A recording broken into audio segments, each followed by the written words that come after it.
Shalom, selamat pagi Bapak Ibu Saudara yang terkasih dalam nama Tuhan Yesus Kristus. Puji Tuhan kita bertemu kembali di ibadah kita dan saya percaya Bapak Ibu penuh kerinduan, antusias, roh lapar dan haus akan kebenaran firman Tuhan. Dan kami percaya dan kita semua percaya bahwa pagi hari ini kita akan dipuaskan lewat ibadah kita. Mari kita akan memulai ibadah kita dan sebelumnya saya akan membacakan firman Tuhan di dalam Amsal pasal 3 ayat yang ke-9 sampai dengan ayat yang ke-12. Muliakanlah Tuhan dengan hartamu dan dengan hasil pertama dari segala penghasilanmu. Maka lumbung-lumbungmu akan diisi penuh sampai melimpah-limpah dan bejana pemerahanmu akan meluap dengan air buah anggurnya. Hai anakku, janganlah engkau menolak didikan Tuhan dan janganlah engkau bosan akan peringatannya. Karena Tuhan memberi ajaran kepada yang dikasihinya seperti seorang ayah kepada anak yang disayanginya. Puji Tuhan, mari kita akan berdoa. Bapa di dalam kerajaan surga, kami mengucap syukur, hati kami siap untuk menikmati lawatan-Mu, jamahan-Mu pagi hari ini Tuhan. Bahkan kami dan seisi rumah kami siap menikmati hadirat-Mu. Berkati ibadah kami Tuhan pagi hari ini, biarlah Engkau hadir di tengah keluarga kami masing-masing. Engkau menjamah setiap pribadi lepas pribadi Tuhan, yang betul-betul merindukan Tuhan. Terima kasih Bapa, kami membuka ibadah kami di dalam nama Tuhan Yesus Kristus. Haleluya. Amin. Selamat beribadah, Tuhan Yesus memberkati. Kita akan memuliakan dan meninggikan akan Tuhan pada pagi hari ini. Dalamnya samudra, kuasa Tuhan bekerja dengan luar biasa. Haleluya.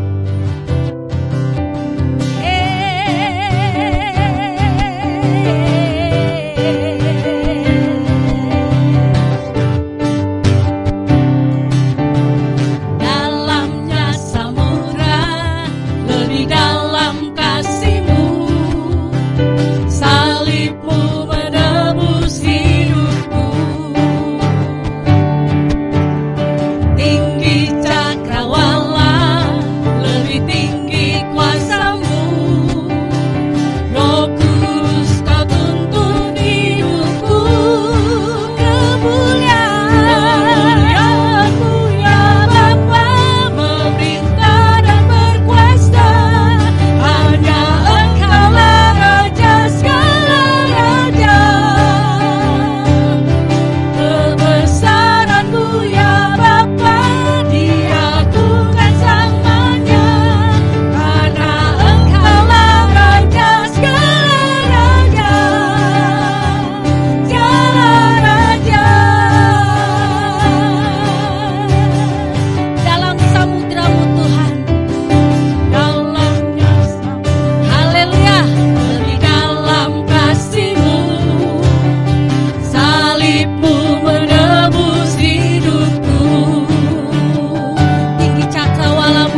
Allah pemenang. Kita memiliki Allah yang sungguh luar biasa.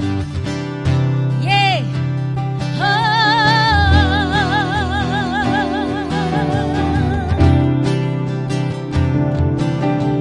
Raja mulia, benar. Allah pemenang, Bapa yang kekal, berkuasa selamanya. Segala ciptaan sujud menyembah-Mu Tuhan, sujud menyembah bagi yang mulia, berkuasa selamanya.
Saudara-saudara yang kekasih dalam Tuhan, pagi hari ini mari kita akan siapkan hati kita untuk kita masuk di dalam penyembahan, masuk hadirat Tuhan dengan membawa korban pujian kita, hati yang lapar dan haus akan Tuhan.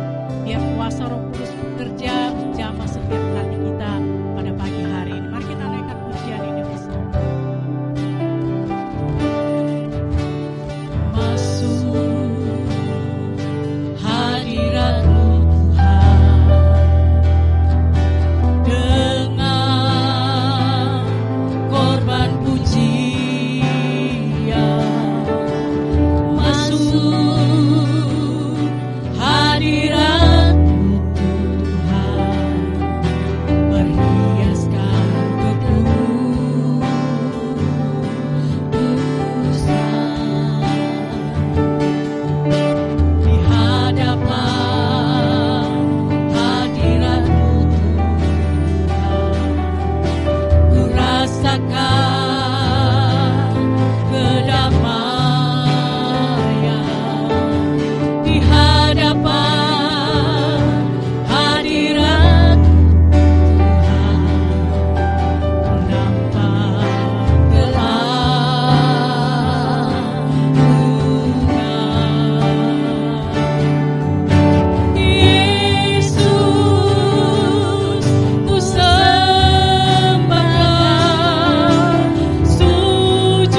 kita masuk hadirat Tuhan, membawa pujian syukur kita, karena Dia Allah yang baik.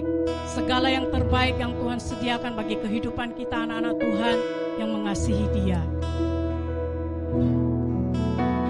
Yesus, Kau sungguh baik. Yesus, nama-Mu indah. Yesus, ku cinta Kau selalu, ku tinggikan, ku agungkan selamanya. Yesus, Kau sungguh baik. Yesus, nama-Mu indah. Yesus, ku cinta Kau selalu, ku tinggikan, ku agungkan selamanya. Bawa pujimu, ku selalu pujimu, ku mau menyembahmu, ku selalu sembahmu. Kau yang layak terima semua pujian, kemuliaan hanya bagi Tuhan.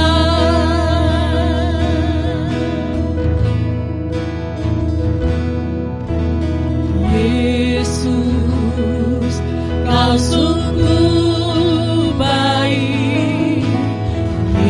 Yesus, nama-Mu indah. Yesus, ku cinta Kau selalu, ku tinggikan, ku agungkan selamanya. Ku mau memujimu, ku selalu pujimu, ku mau menyembahmu, ku selalu sembahmu. Kau yang layak terima semua pujian, kemuliaan hanya bagi Tuhan. Ku mau memujimu, ku selalu pujimu, ku mau menyembahmu, ku selalu sembahmu. Kau yang layak terima semua pujian, kemuliaan hanya bagi Tuhan. Oh, haleluya. Kami menyembah-Mu Tuhan, Engkau Allah yang baik. Haleluya. Terima kasih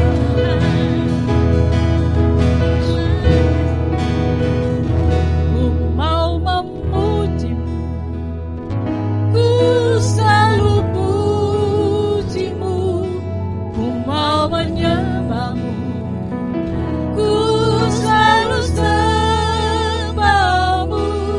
Kau yang layak terima semua pujian, kemuliaan hanya bagi Tuhan. Ku mau memujimu, ku selalu pujimu, ku mau menyembahmu, ku selalu sembahmu. Kau yang layak terima semua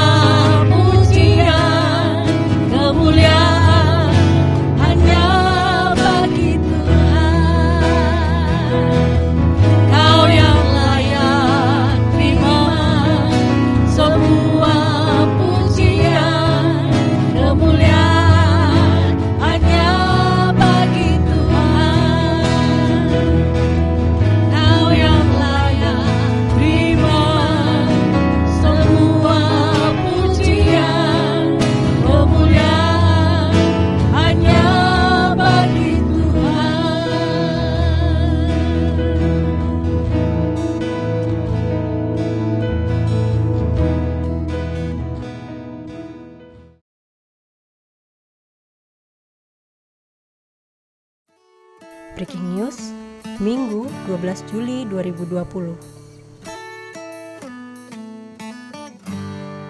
Selamat bergabung dan selamat beribadah bagi seluruh jemaat, juga bagi Anda yang mengikuti ibadah ini. Jadwal pelayanan minggu ini, Senin, Rabu dan Jumat pukul 20, ibadah doa secara daring melalui Google Meet. Senin sampai Sabtu pukul 20, daily worship di Facebook atas nama Markus Setiawan. Sabtu pukul 18, ibadah anak melalui Google Meet. Minggu pukul 9, ibadah raya melalui kanal YouTube Evata_Ken. Memasuki era normal baru, harap memperhatikan beberapa tips berikut seperti yang dilansir dari berita1.com. Hilangkan ketakutan berlebih terhadap wabah COVID-19. Mengetahui dan mematuhi peraturan pemerintah, misalnya dengan menggunakan masker, cuci tangan atau memakai hand sanitizer, menjaga jarak, dan hindari kontak fisik. Membangun komunikasi yang sehat dengan keluarga, menjaga imunitas tubuh dengan cara berolahraga, istirahat yang cukup, dan makan makanan yang sehat, serta sebisa mungkin hindari keramaian.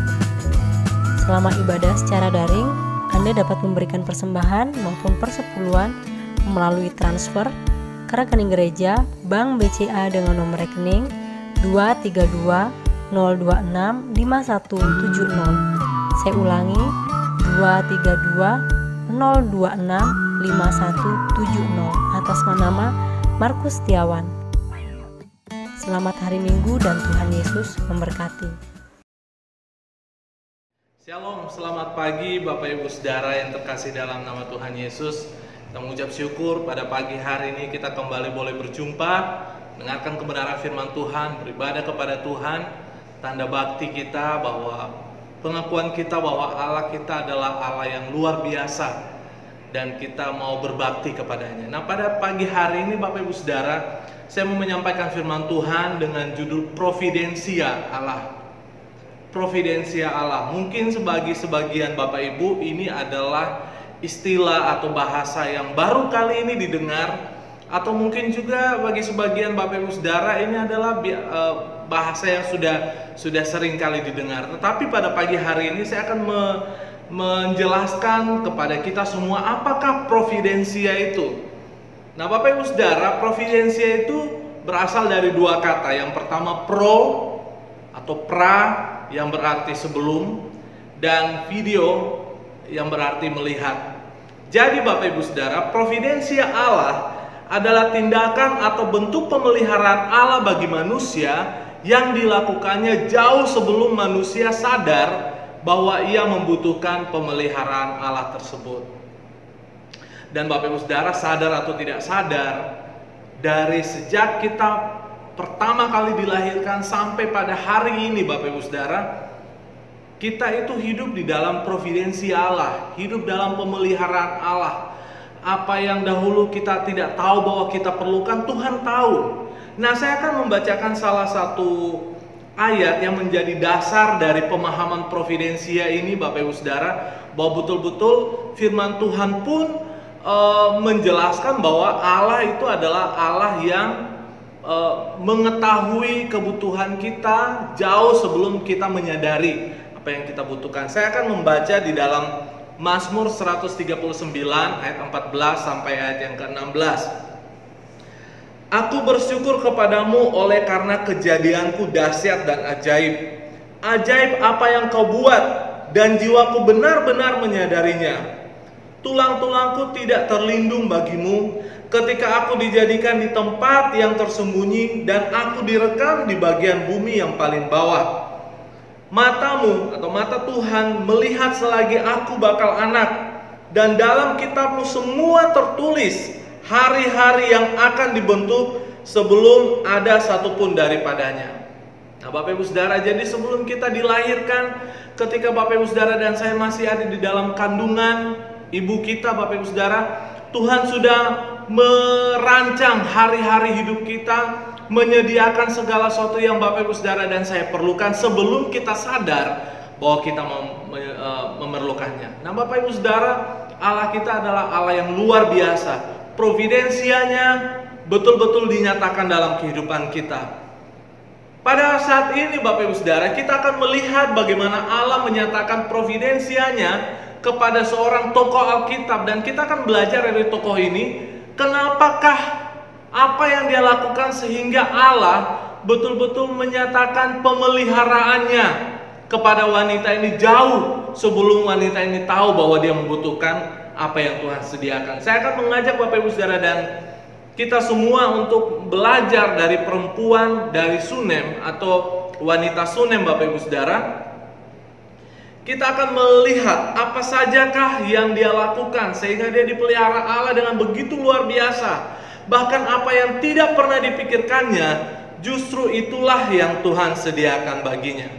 Bapak Ibu Saudara, mari kita akan melihat di dalam 2 Raja-Raja 4 ayat 8 sampai 37. Ini ayat yang cukup panjang Bapak Ibu Saudara. Saya akan membacanya secara cermat. Bapak Ibu Saudara, kita akan menyimak supaya kita mengerti alur kisah. Karena ini adalah sebuah narasi, ini adalah sebuah cerita, maka tidak enak kalau kita ambil hanya sepenggal-sepenggal saja. Kita harus belajar secara keseluruhan ayat ini ya, kisah perempuan Sunem ini. 2 Raja-Raja pasal 4 ayat 8 sampai 37. Pada suatu hari Elisa pergi ke Sunem. Di sana tinggal seorang perempuan kaya yang mengundang dia makan. Dan seberapa kali ia dalam perjalanan, singgahlah ia ke sana untuk makan. Berkatalah perempuan itu kepada suaminya, sesungguhnya aku sudah tahu bahwa orang yang selalu datang kepada kita itu adalah abdi Allah yang kudus.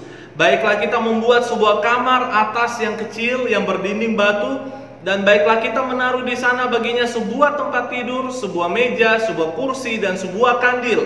Maka apabila ia datang kepada kita, ia boleh masuk ke sana. Pada suatu hari datanglah ia ke sana, lalu masuklah ia ke kamar atas dan tidur di situ. Kemudian berkatalah ia kepada Gehazi bujangnya, panggillah perempuan Sunem itu. Lalu dipanggilnyalah perempuan itu dan dia berdiri di depan Gehazi.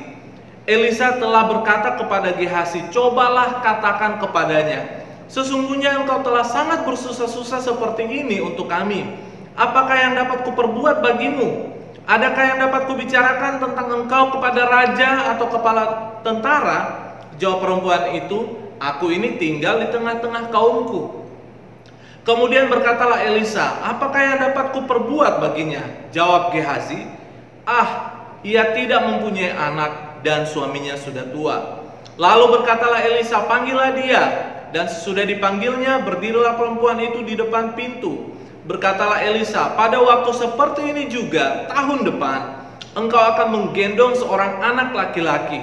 Tetapi jawab perempuan itu, janganlah tuanku, ya abdi Allah, janganlah berdusta kepada hambamu ini.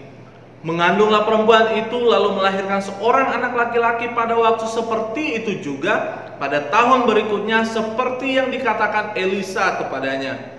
Setelah anak itu menjadi besar, pada suatu hari keluarlah ia mendapatkan ayahnya di antara penyabit-penyabit gandum. Tiba-tiba menjeritlah ia kepada ayahnya, aduh kepalaku, kepalaku. Lalu kata ayahnya kepada bujang, angkatlah dia dan bawa kepada ibunya. Diangkatnyalah dia, dibawanya pulang kepada ibunya. Duduklah dia di pangkuan ibunya sampai tengah hari, tetapi sesudah itu matilah dia. Lalu naiklah perempuan itu, dibaringkannya lah dia di atas tempat tidur abdi Allah itu, ditutupnyalah pintu dan pergi, sehingga anak itu saja di dalam kamar. Sesudah itu ia memanggil suaminya serta berkata, suruh kepadaku salah seorang bujang dengan membawa seekor keledai betina. Aku mau pergi dengan segera kepada abdi Allah itu dan akan terus pulang. Berkatalah suaminya, mengapakah pada hari ini engkau hendak pergi kepadanya? Padahal sekarang bukan bulan baru dan bukan hari Sabat. Jawab perempuan itu, jangan khawatir. Dipelanainya lah keledai itu dan berkatalah ia kepada bujangnya, tuntunlah dan majulah, jangan tahan-tahan aku dalam perjalananku kecuali apabila aku katakan kepadamu. Demikianlah perempuan itu berangkat dan pergi kepada abdi Allah di Gunung Karmel. Segera sesudah abdi Allah melihat dia dari jauh, berkatalah ia kepada Gehazi bujangnya, lihat, perempuan Sunem itu datang, larilah menyongsongnya dan katakanlah kepadanya, "Selamatkah engkau, selamatkah suamimu, selamatkah anak itu?" Jawab perempuan itu, "Selamat." Dan sesudah ia sampai ke gunung itu, dipegangnyalah kaki abdi Allah itu, tetapi Gehazi mendekat hendak mengusir dia. Lalu berkatalah abdi Allah, "Biarkanlah dia, hatinya pedih. Tuhan menyembunyikan hal ini daripadaku, tidak memberitahukannya kepadaku."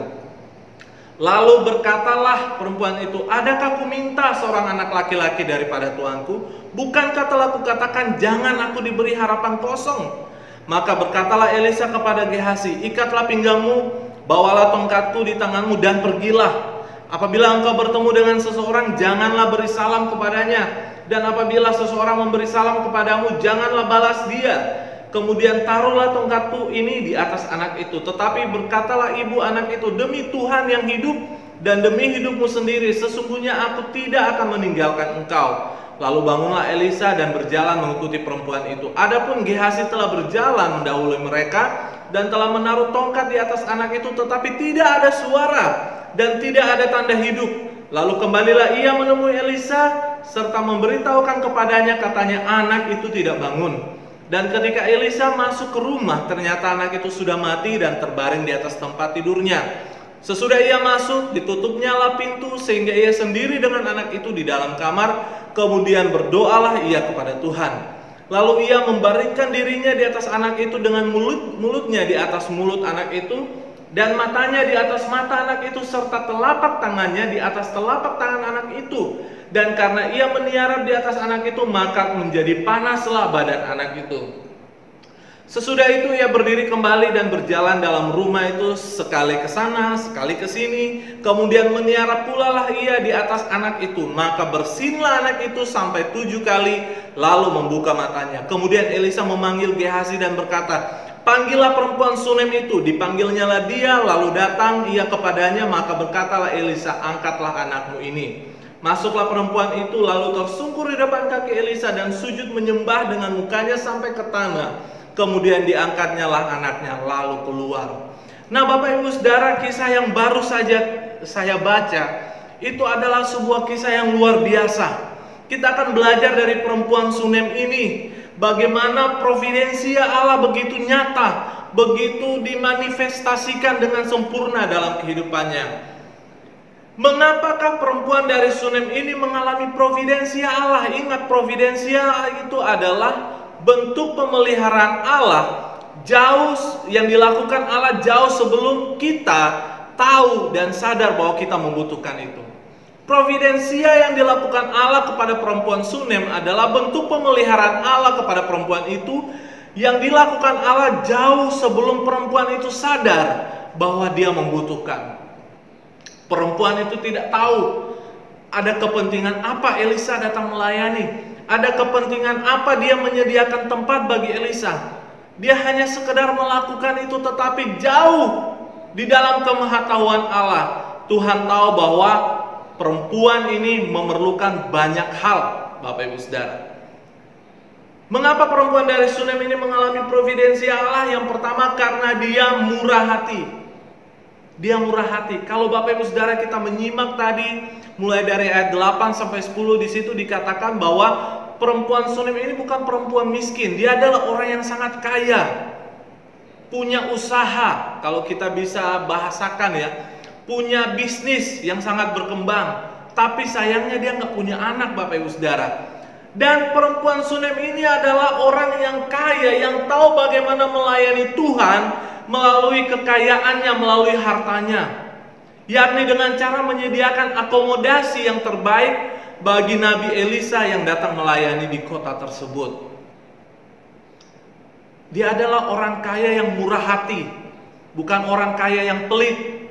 Dia orang kaya yang sadar apa kebutuhan dalam pelayanan. Dia adalah orang kaya yang sadar bagaimana dengan bijaksana dia mengelola hartanya, mengelola kekayaannya untuk memuliakan Tuhan.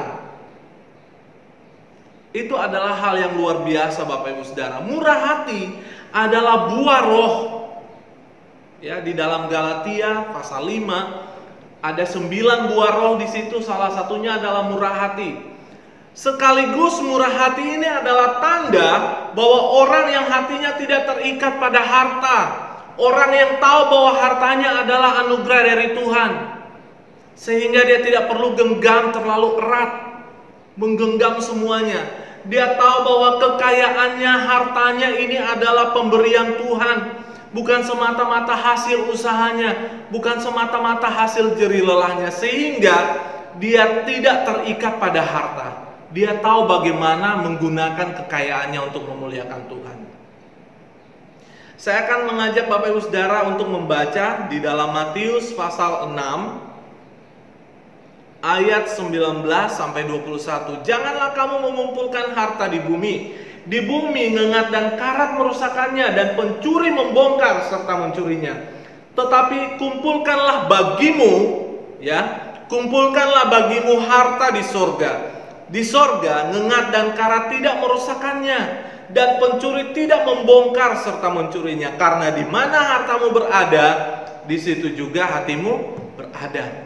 Nah, Bapak Ibu Saudara, ada dua hal yang bisa saya garis bawahi dari Matius pasal 6 ayat 19 sampai 21. Yang pertama, dikatakan bahwa kumpulkanlah bagimu harta di surga. Kumpulkanlah bagimu, bukan kumpulkanlah bagi orang lain. Bukan kumpulkanlah bagi siapa-siapa, tetapi kumpulkanlah bagimu harta di surga. Harta di surga itu apa? Bukan uang, bukan mobil mewah, bukan rumah mewah. Tetapi pengabdian kita kepada Tuhan, buah-buah kita kepada Tuhan, perbuatan kita kepada Tuhan. Di dalam satu firman Tuhan dalam Wahyu mengatakan bahwa karena perbuatan mereka menyertai mereka. Itu berbicara orang yang sudah meninggal kemudian menghadap tahta pengadilan Allah. Perbuatan-perbuatan mereka menyertai mereka. Artinya Bapak Ibu Saudara, kalau kita mengikatkan diri kita kepada harta kita yang bersifat kekal, kerajaan surga, maka di situ hati kita. Tetapi kalau kita melihat bahwa harta kita sesungguhnya adalah semata-mata hal-hal yang bersifat duniawi, maka hati kita akan kita ikat kepada uang, kepada pekerjaan, kepada hal-hal yang bersifat duniawi. Bagian yang kedua dikatakan bahwa di mana hartamu, di situ hatimu berada. Makanya banyak orang kaya yang tidak takut akan Tuhan, itu hidupnya pelit. Hidupnya begitu menggenggam, susah sekali untuk memberi buat pekerjaan Tuhan. Karena apa? Karena mindsetnya belum diubah. Dia pikir bahwa harta sesungguhnya itu adalah uang kemewahan yang akan dibawa sampai mati. Sehingga itu yang dia genggam begitu erat. Tetapi perempuan Sunem memberikan teladan kepada kita bahwa kekayaan itu adalah anugerah Tuhan, berkat Tuhan, sehingga dia tahu bagaimana caranya untuk memuliakan Tuhan dengan hartanya. Lukas 6 ayat 38 mengatakan, berilah dan kamu akan diberi. Satu takaran yang baik, yang dipadatkan, yang digoncang, dan yang tumpah keluar akan dicurahkan ke dalam ribaanmu. Sebab ukuran yang kamu pakai untuk mengukur akan diukurkan kepadamu. Marilah kita mencontoh, meneladani perempuan Sunem ini. Milikilah sifat murah hati terhadap orang-orang di sekitar, terhadap karyawanmu, terhadap rekan kerjamu, terhadap tetanggamu, terhadap asisten rumah tangga jika engkau memilikinya, atau siapapun yang membutuhkan, Bapak Ibu Saudara, dan terutama terhadap pelayanan pekerjaan Tuhan dan terhadap pelayan-pelayan Tuhan. Maka providensia Allah akan dinyatakan dalam kehidupan kita secara menakjubkan. Providensia Allah dinyatakan kepada perempuan Sunem ketika dia berani memuliakan Tuhan lewat hartanya, berani memberi bagi hamba Tuhan yang bernama Elisa, berani memberi buat pelayanan pekerjaan Tuhan. Dia menyediakan tempat yang sangat terbaik, bukan apa adanya, untuk hamba Tuhan ini, dan Tuhan memberkati dengan begitu luar biasa. Yang kedua, mengapa perempuan Sunem ini mengalami providensia Allah? Karena dia menghadapi krisis dengan selalu melibatkan Tuhan. Dia menghadapi krisis dengan selalu melibatkan Tuhan. Yang kita baca tadi, ketika dia tidak berharap-harap memiliki anak, bahkan ketika Elisa mengatakan bahwa tahun depan engkau akan melahirkan seorang anak, kemudian dia mengatakan, Janganlah berikan harapan kosong. Artinya Bapak Ibu Saudara, dia sudah hopeless. Bahkan di situ dikatakan suaminya sudah tua. Mungkin dia juga sudah lanjut usianya, sudah bukan usia produktif. Tetapi ketika dia menghadapi krisis dengan melibatkan Tuhan, maka Tuhan menyatakan kemuliaannya. Apa sih yang dia lakukan? Bapak Ibu Saudara, ketika dia diizinkan Tuhan untuk memiliki anak di usia yang sudah tidak muda lagi, Bapak Ibu Saudara, tentu itu adalah anugerah yang begitu luar biasa. Ya, dia kemudian berharap anak ini kemudian yang akan mengurus segala harta warisan. Anaknya ini yang akan memelihara mereka ketika mereka sudah tua. Tetapi Bapak Ibu Saudara, anak ini ketika bertumbuh justru Tuhan panggil. Dia mati, Bapak Ibu Saudara. Tetapi apa yang dilakukan perempuan Sunem? Dia tidak stres, dia tidak putus asa, dia tidak meninggalkan Tuhan, dia tidak menyalahkan Tuhan. Tetapi justru dia pergi mengambil tindakan yang paling benar, yaitu pergi kepada Elisa untuk mencari jalan keluar. Bukan berarti dia mengandalkan Elisa, tetapi dia mengandalkan Tuhan. Pada saat itulah Tuhan menyatakan providensianya melalui Elisa dengan cara-cara di luar nalar manusia. Ya, Bapak Ibu Saudara, ketika kita diperhadapkan dengan krisis, jangan keburu curhat di media sosial. Tulis di story di media sosial, sehingga semua orang bukannya menolong, tetapi mereka akan melipat kali gandakan masalahmu. Ya, ketika engkau curhat di media sosial, di komen semua orang, bukan solusi yang kita dapat, tetapi pelipat gandaan masalah. Ya, atau mungkin kita curhat kepada orang yang salah. Libatkanlah Tuhan sehingga Dia dapat menyatakan providensianya bagi Bapak Ibu Saudara dan saya. Ketika perempuan Sunem memiliki sifat murah hati dalam hidupnya, dan ketika dia menghadapi krisis dengan selalu melibatkan Tuhan, maka providensia Allah dinyatakan kepadanya dengan begitu sempurna. Apa krisis, masalah yang Bapak Ibu Saudara dan saya hadapi, libatkan Tuhan dalam penyelesaian masalah. Jangan mengandalkan kekuatan, jangan mengandalkan orang lain. Sharing itu perlu, curhat itu perlu, tetapi pilihlah orang yang terbaik. Hamba-hamba Tuhan yang bisa memberikan jalan keluar, yang memberikan pandangan-pandangan yang positif, supaya ketika engkau mengambil keputusan, mengambil jalan keluar, itu adalah jalan keluar yang terbaik. Saya mau kasih tahu kepada kita Bapak Ibu Saudara bahwa setiap orang percaya berhak mengalami providensia Allah secara spesifik dalam hidupnya, karena sesungguhnya Allah kita adalah Jehovah Jireh, Allah yang menyediakan apa yang kita perlukan. Apa sajakah providensia Allah yang dinyatakan kepada perempuan Sunem? Yang pertama adalah keturunan, seperti yang saya sudah bahas tadi. Kaya, harta melimpah tadi, tapi tidak memiliki keturunan. Itu adalah hal yang titik lemah bagi keluarga ini, ya. Titik lemah bagi keluarga ini. Ini adalah pergumulan keluarga ini sampai-sampai ia tidak berani untuk berharap kepada Elisa yang menubuatkan tentang hal ini. Tetapi apa yang tidak dapat dipikirkan oleh wanita ini sesungguhnya telah ada di dalam rencana Allah bagi mereka. Allah lah yang mengirim Elisa ke sana, bukan hanya sebatas untuk menyampaikan firman Tuhan, tetapi untuk menubuatkan apa yang Tuhan sudah siapkan bagi keluarga ini sebelum keluarga ini tahu bahwa mereka membutuhkannya. Saya yakin dalam benak kita ada sejuta rencana, ada sejuta planning, keinginan. Tetapi Tuhan memiliki rencana yang jauh lebih istimewa bagi kita, anak-anak Tuhan. Kita hanya perlu mempraktekkan kemurahan hati, mempraktekkan kasih kepada orang-orang di sekitar, kepada pelayanan pekerjaan Tuhan, kepada hamba-hamba Tuhan yang berdoa, yang memberikan kebenaran firman Tuhan untuk kehidupan kita. Ya, perempuan Sunem ini contoh hal yang luar biasa, Bapak Ibu Saudara. Kepada pelayanan saja dia memberikan, kepada hamba-hamba Tuhan saja dia bermurah hati, apalagi kepada orang lain. Ketika perempuan Sunem menjamu Elisa, dia tidak mengharapkan imbalan apa-apa dari Elisa, Bapak Ibu.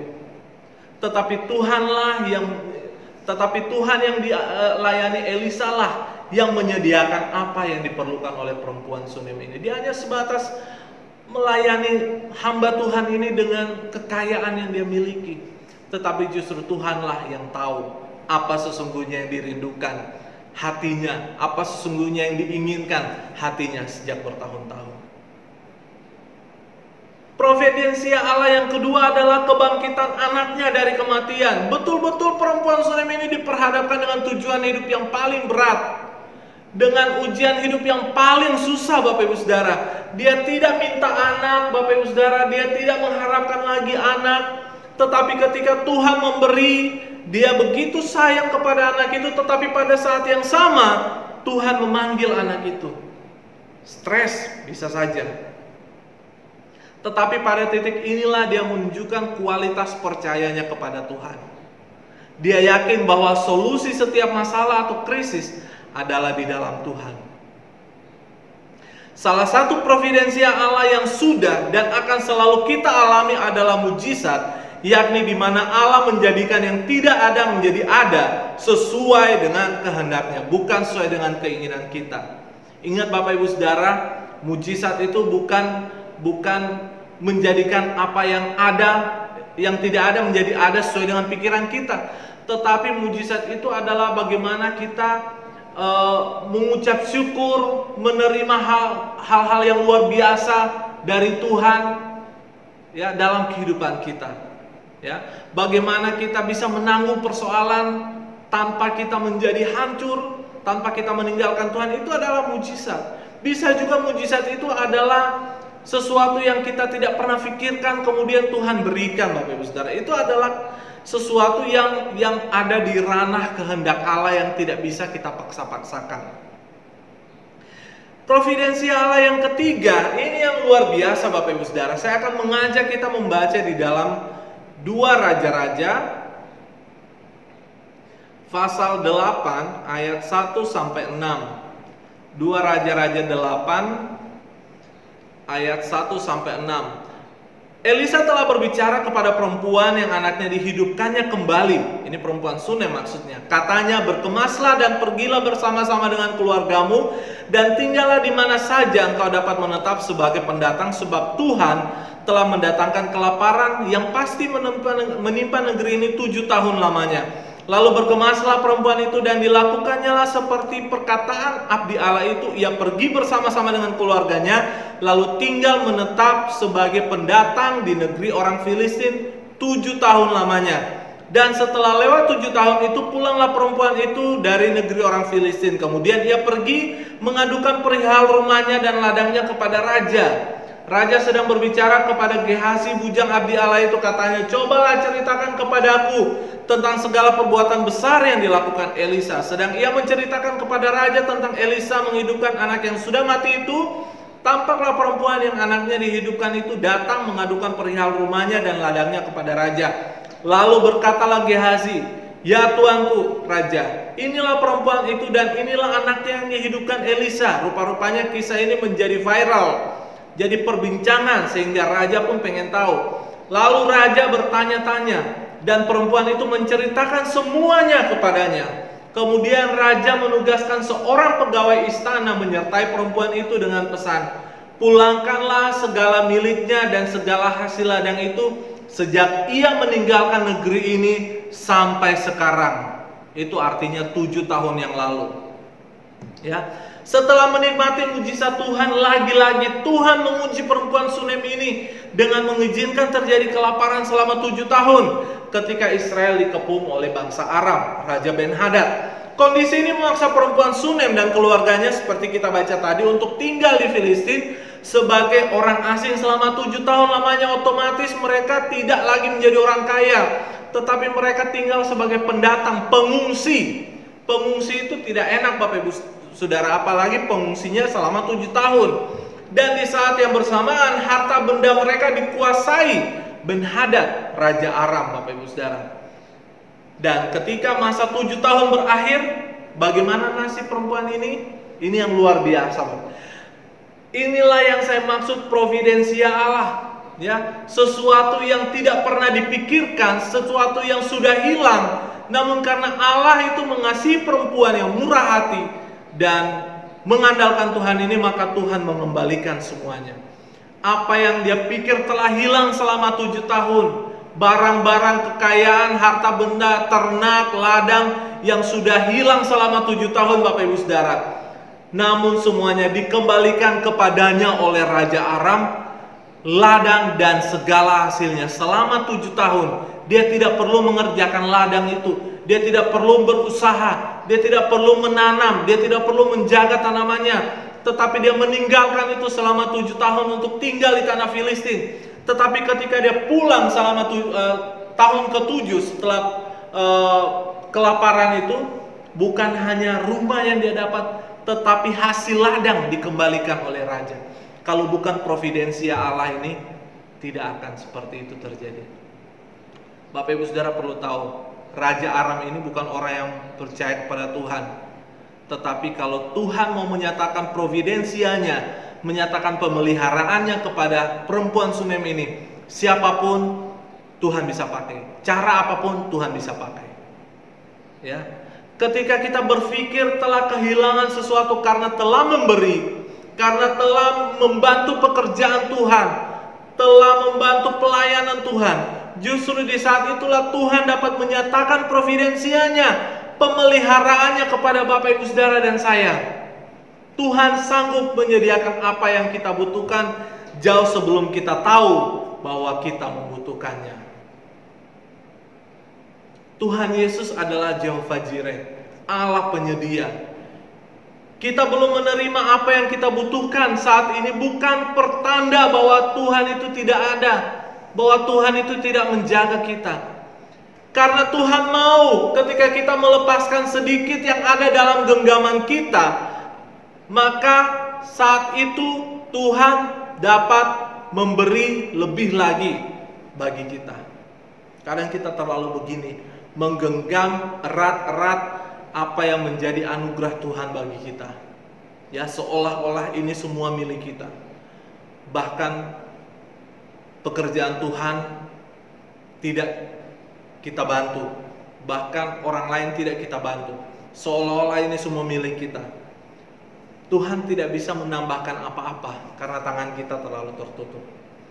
Amsal 11 ayat 25 mengatakan, siapa banyak memberi berkat, diberi kelimpahan. Siapa memberi minum, ia sendiri akan diberi minum. Bapak Ibu Saudara, banyak-banyaklah memberi, terutama bagi pekerjaan Tuhan, dan senantiasa libatkan Tuhan dalam menghadapi krisis, sehingga Tuhan akan menyatakan providensianya bagi kehidupan kita. Saat ini mungkin kita cuma merancang, punya list segini kebutuhan kita, tetapi Tuhan tahu apa yang Bapak Ibu Saudara butuhkan hari ini. Tuhan tahu apa yang Bapak Ibu Saudara butuhkan besok. Tuhan tahu apa yang Bapak Ibu Saudara butuhkan 1 tahun, 5 tahun, 10 tahun ke depan. Tuhan tahu apa yang anak-anak membutuhkan di masa depan mereka, jauh sebelum kita tahu bahwa kita membutuhkan itu. Mari kita belajar dari perempuan Sunem ini, seorang yang kaya tapi tidak dimabuk kekayaan. Seorang yang kaya tetapi dia tahu bagaimana memuliakan Tuhan lewat kekayaannya. Menjadi orang yang sangat murah hati, orang yang sangat terlibat atau melibatkan Tuhan dalam segala hal dalam kehidupannya. Sehingga Tuhan betul-betul memagari dia, Tuhan betul-betul menyatakan providensianya, pemeliharaannya secara sempurna dalam kehidupannya dan keturunannya. Kiranya firman Tuhan pada pagi hari ini boleh menjadi berkat bagi kita semua, dan kita semakin mempraktekkan kemurahan hati. Tuhan Yesus memberkati. Ku mau memuji-Mu, ku selalu puji-Mu, ku mau menyembah-Mu, ku selalu sembah-Mu. Kau yang layak terima semua pujian, kemuliaan hanya bagi Tuhan.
puji Tuhan, kita sudah di akhir pertemuan ibadah kita.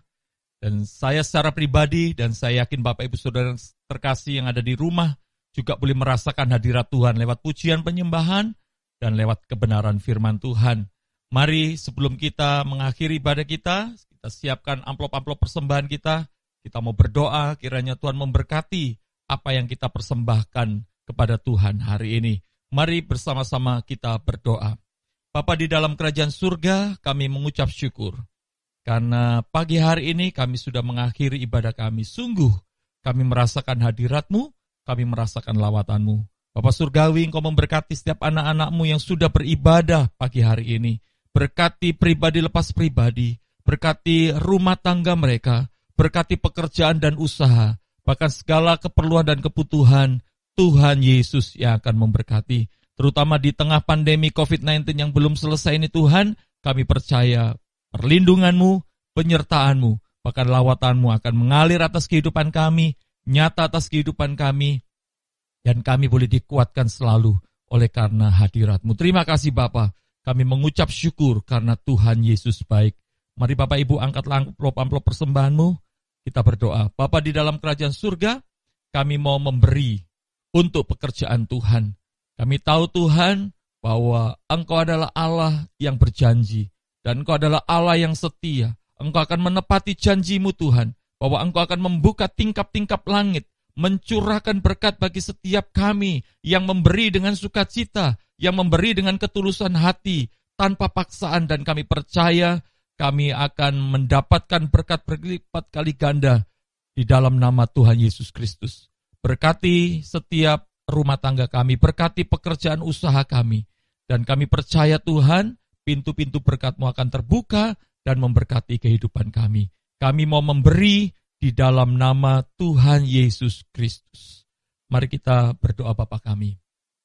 Bapa kami yang di sorga, dikuduskanlah nama-Mu, datanglah kerajaan-Mu, jadilah kehendak-Mu di bumi seperti di sorga. Berikanlah kami pada hari ini makanan kami yang secukupnya, dan ampunilah kami akan kesalahan kami, seperti kami juga mengampuni orang yang bersalah kepada kami. Dan janganlah membawa kami ke dalam pencobaan, tetapi lepaskanlah kami daripada yang jahat.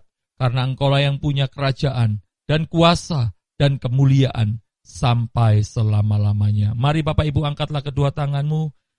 Pagi hari ini, kiranya Tuhan memberkati engkau dan melindungi engkau. Tuhan menyinari engkau dengan wajah-Nya dan memberi engkau kasih karunia. Tuhan menghadapkan wajah-Nya kepadamu dan memberi engkau damai sejahtera. Tuhan memberkati lumbung-lumbungmu. Tuhan memberkati rumah tanggamu. Tuhan memberkati apapun yang dikerjakan oleh tanganmu. Dibuat Tuhan berhasil. Kiranya berkat damai sejahtera dari Allah Bapa, cinta kasih dari Tuhan kita Yesus Kristus, serta persekutuan yang indah di dalam Roh Kudus, menyertai engkau sekalian dari saat ini sampai selama-lamanya. Kita semua yang percaya bersama-sama katakan, amin. Puji Tuhan, selamat hari Minggu. Tuhan Yesus memberkati. Shalom untuk kita semua. Kemuliaan-Mu Tuhan.